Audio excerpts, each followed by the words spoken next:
में प्रवेश कर जाए तो चिंता तब तक नहीं निकलती है जब तक इंसान का शरीर खोखला नहीं कर देती है। 50 500 रुपया चंदा में। अच्छा हमारे यानी हमें दे रहे हैं, अरे हमें अपनी परिरात 500 रुपया भिजवा रहे हैं संजीव सनोब श्री राजवीर सिंह और एक बोरी प्रसाद कुलखरी चंदा में दान कर रहे हैं 50 रुपया। राम क्या लिखा है, राम प्रेस सनोब राजवीर सिंह ग्राम कुलखरी खाटू श्याम जी का भजन। कामना करेंगे भगवान से परमात्मा सुख शांति मिलती रहे। इतनी दूर से आए हो तो जरूर सुनाएंगे।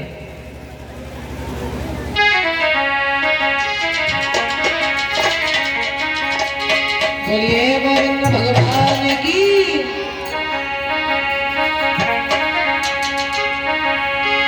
कि मौसम है सुहाना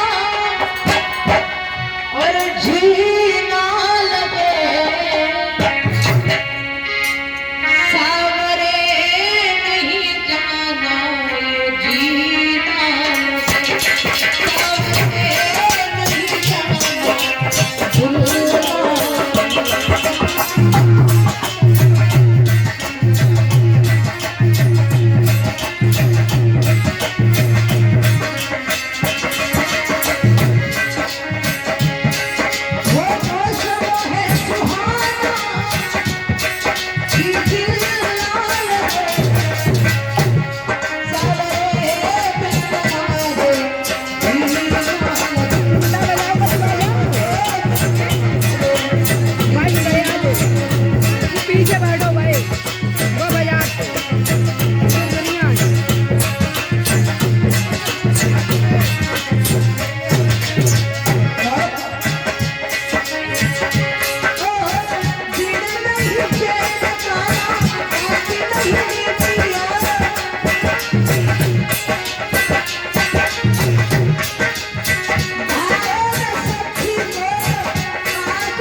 बोलिए भक्त वत्सल भगवान की।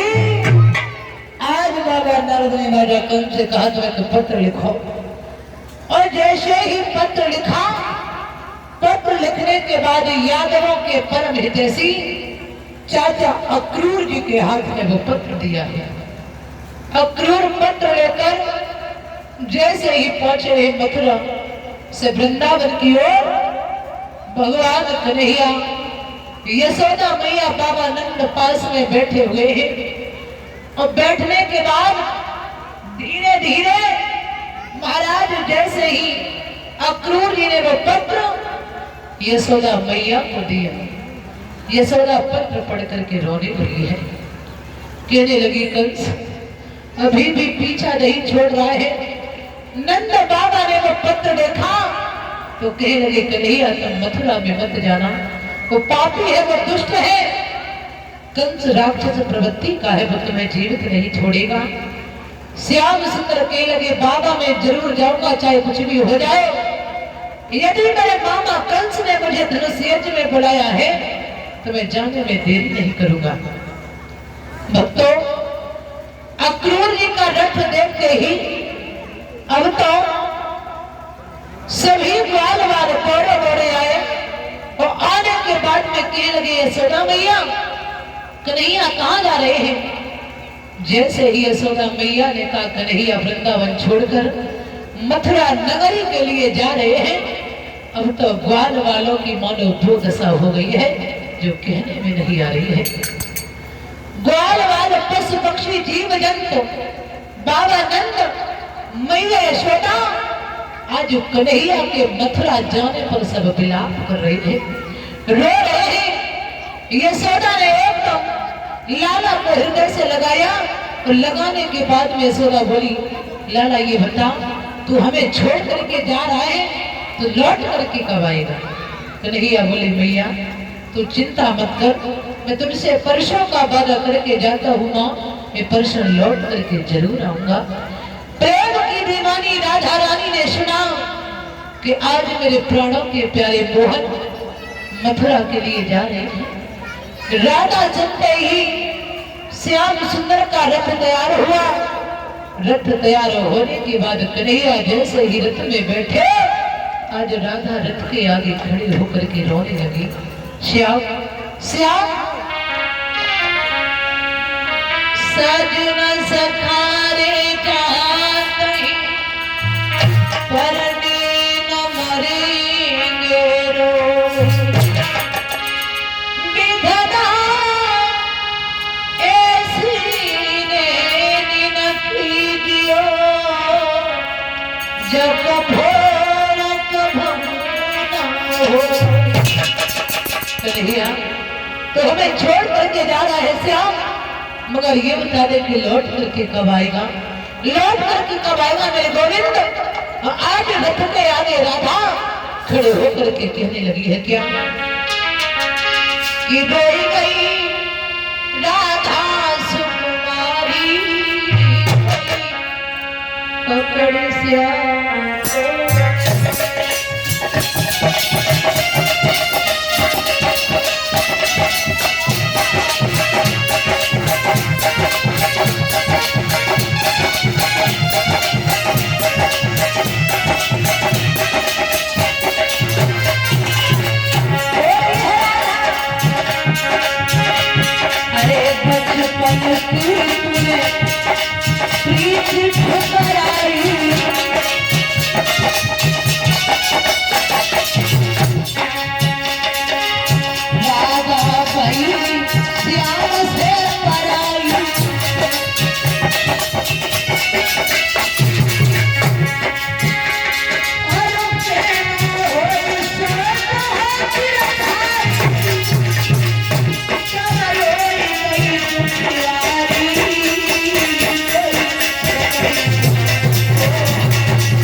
बड़े बेदर्दी हो श्याम।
पत्थर खा करके गिर पड़ी, रोने लगी।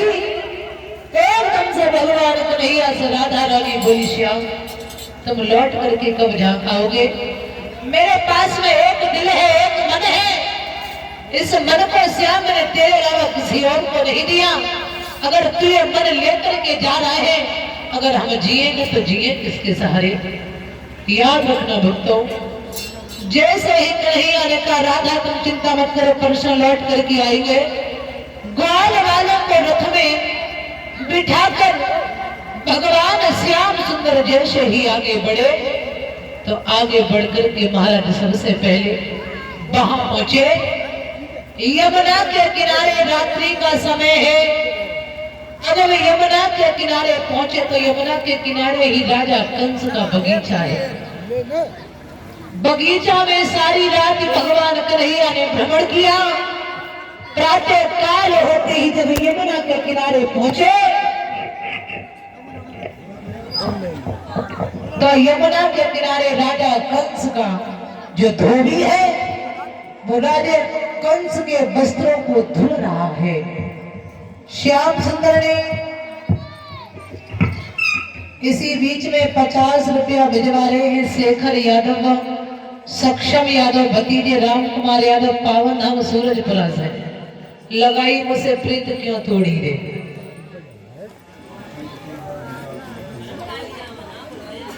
बोलिए भक्त वत्सल भगवान की। लगाओ लगाओ, चलो सब लोग लगाते हैं। तुम आओ तो हमें कुछ समझ में ही नहीं आता। लगाई मुझसे प्रीत क्यों तोड़ी रे, लगाई मुझसे प्रीत।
याद रखना भक्त, जब धोबी के पास में पहुंचे तो ग्वाल वालों ने भगवान कन्हैया की ओर इशारा किया।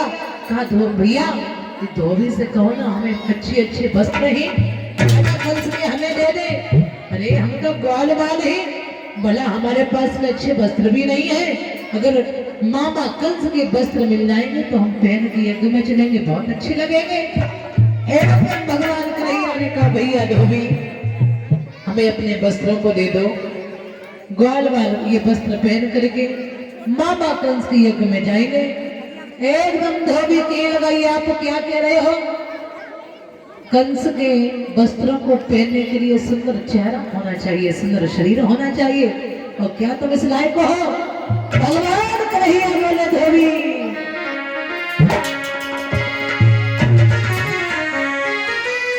मैं सीधी साधी और तू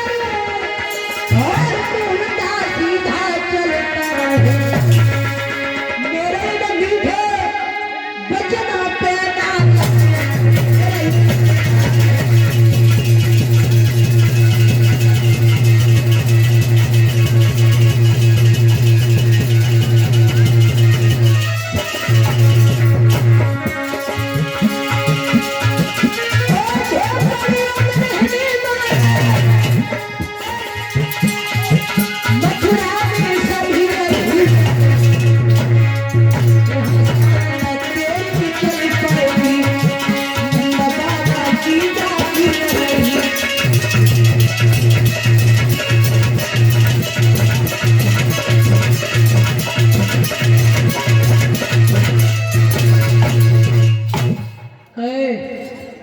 महाराज जैसे ही कनी बात धोबी से गई, धोबी कहने लगा भैया ये भोजराज कंस का शासन है, बाबा नंद की जागीर नहीं है।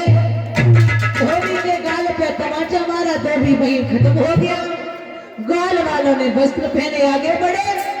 आगे बढ़ने के बाद अब दर्जी के पास में पहुंचे, भैया फिटिंग हो जाए तो हम शोभा बढ़ जाए। दर्जी ने ग्वाल वालों के वस्त्रों की जब फिटिंग की और करने के बाद में आगे बढ़े हैं, तो महाराज आगे बढ़े हैं तो सुदामा नाम का एक माली चला रहा है।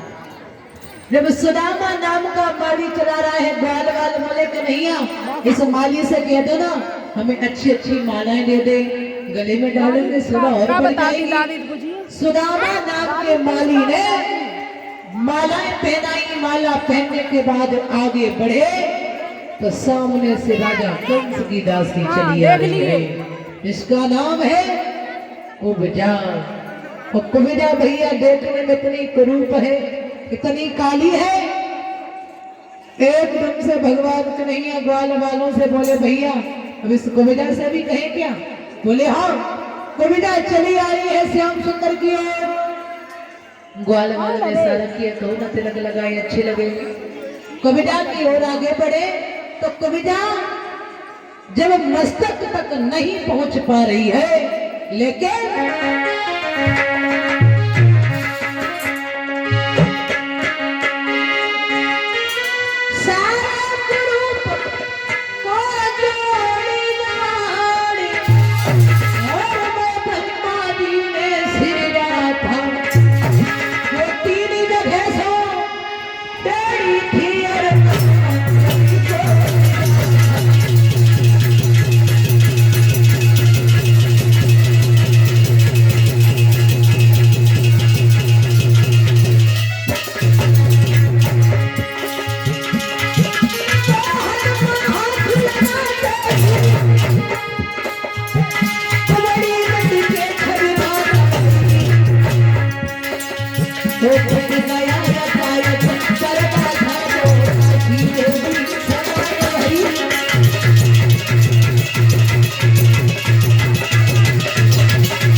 पैर हाथ में थोड़ी गहली और दो बच्चों का एक एक सीधी कुब्जा कर दी।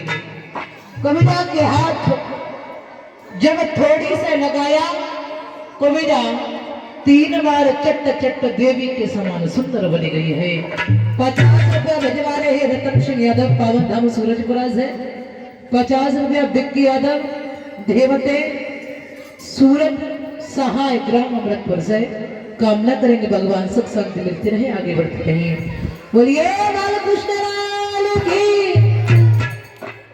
भगवान कन्हैया कुब्जा का जब सुंदर स्वरूप बना करके आगे बढ़े, अब आगे बढ़े हैं तो महाराज राजा कंस के 2 पहलवान खड़े हैं, जिनका नाम है शंख चारूढ़। श्याम सुंदर ने शंख चारूढ़ से भी हाथ मिलाया, उनका भी उद्धार किया। उद्धार करने के बाद आगे बढ़े तो महाराज राजा कंस के दरबार में धीरे धीरे जो है वही हाथी खड़ा है, जिसका नाम है कुबलिया पीड़। तो कंस के ससुर जरासंध ने अस्थिर प्राप्ति के विवाह में दान में दिया था। शंख चारुण से कहा है भैया इस हाथी को हटाओ क्योंकि मामा कंस के यज्ञ में जाना है। शंख चारुण कहने लगे हैं तुम्हें समझ में नहीं आ रहा है, बार बार कह चुके हैं भोजराज कंस का शासन है, बिना कंस की आज्ञा के कोई दरबार में अंदर प्रवेश नहीं कर सकता। भगवान कन्हैया बोले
भगवान कन्हैया ने हाथी का वध करने के बाद श्याम सुंदर जब आगे बढ़े भगवान कन्हैया वहीं पहुंचे कहा जहां ऊंचे सिंहासन पर मामा कंस बैठा था। कंस का वध कौन करेगा वो सबसे पहले हमारे पास में आए। कौन कंस को मारेगा? सब इकट्ठे मारे नायक तो वो सफाई मच गई है। कौन मारेगा? देखो पुलिस आपके सामने खड़ी है। हाँ है महाराज अभी नहीं, जब हम बताएं तब, और किसी और को नहीं, कंस को ही मारना है, ठीक है? और कहो से दुश्मनी हो कंस के बहाने से तुम कोई है हुआ ऐसा। चले ही जब मामा कंस के पास होंगे सिंहासन पर जो कंस बैठा हुआ है, भोजराज कंस के अभी नहीं, भगवान कन्हैया ने आज केसव को पकड़ लिया।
पहाड़ों को खींच लिया।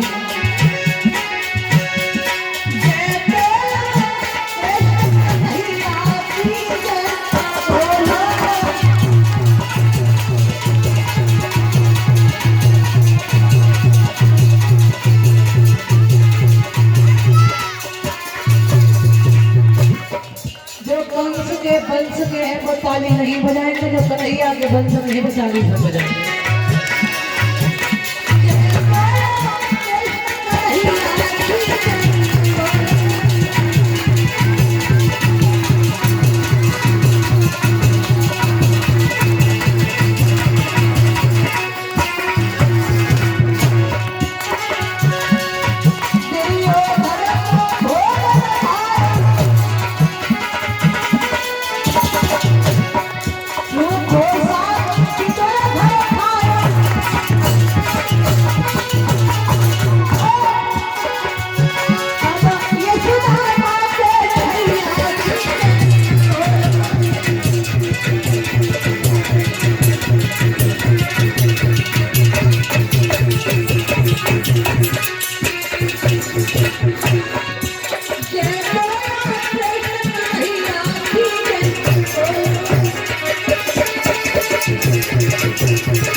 बोलिए भक्तवत्सल भगवान की।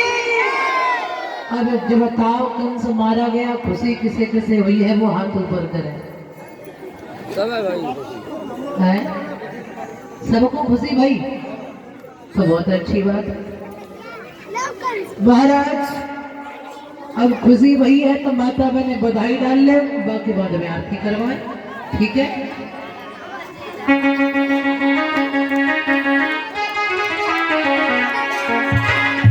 बोलिए आनंद कंद भगवान की।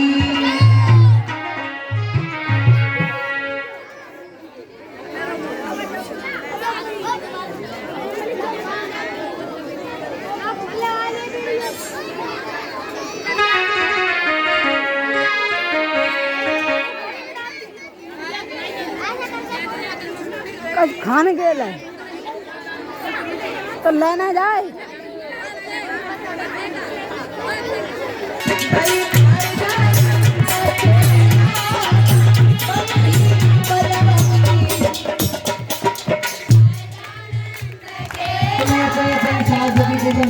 जिन्हें नाचना आता है वो सब नाचेंगे। भैया सास कले मरे जावे सत्यमय अपनी अपनी अम्मा की किस्म है। अरे ये अम्मा बोले यार अपने भाई पड़ोसी के समय ठीक हो ना।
हो। बोलिए आपके बिहारी लाल की। इसी बीच में जो रघुपुरा से भैया 100 रुपया भिजवा रहे हैं, अखिलेश यादव 100 रुपया, सचिन यादव 100 रुपया, अर्जुन यादव सूरजपुरा से 100 रुपया, सुरजीत यादव पर नारी की प्रीत भूज की तपनी।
कछु है लिया नहीं है तो लिया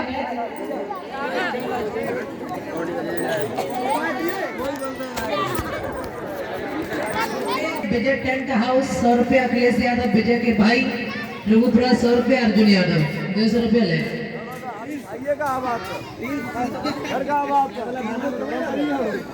लगे रात अंधे थे कामना करेंगे भगवान से परमात्मा सुख शांति मिलती रहे आगे बढ़ते रहे गोविंद की कृपा बनी रहे सभी भक्तों यथा स्थान खड़े हो जाए